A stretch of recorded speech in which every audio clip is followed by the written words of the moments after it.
No Plastic Day gipatuman na sa dakbayan sa Talisay matag Miyerkules ug Sabado sa mga merkado ug malls. Ang report ni Femari Dumabo.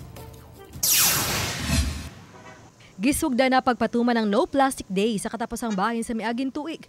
O garon istrikto kining mapatuman, mipagawas og memorandum si Talisay City Mayor Samsam Gulyas nga mag-umol og No Plastic Day Task Force. Sangunan sila nga momonitor og mopatuman sa No Plastic Day sa mga adlaw sa Miyerkules ug Sabado.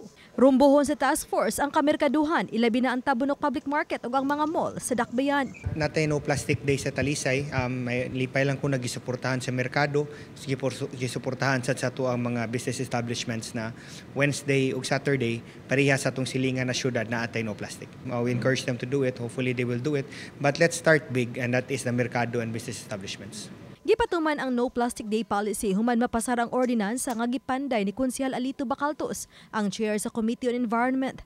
Naglaom ang dakbayan nga pinaagi sa ordinansa, maminusan ang basura ilabi na ang mga plastic nga sagad hinungdan sa pagbara sa drainage nga mosangpot sa pagbaha kun mubundak ang kusog nga uwan. We talk to the City Council, and most importantly ang buhaton nato is atong i-implementon ang balaod na on Wednesday and Saturday para it will be an habit for people.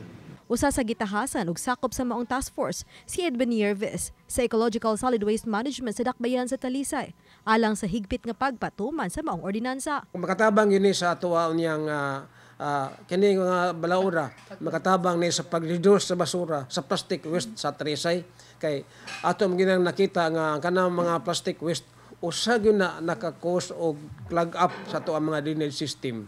Mato din Yerves nga gihatagan nila og hangtod karong buwana ang mga merkado ug malls sa strikto gyud nga pagpatuman sa maong No Plastic Day. Uban ni Cleofer Lumayag ug Rod Prado, Femari Dumabok. Balitang Bisdak.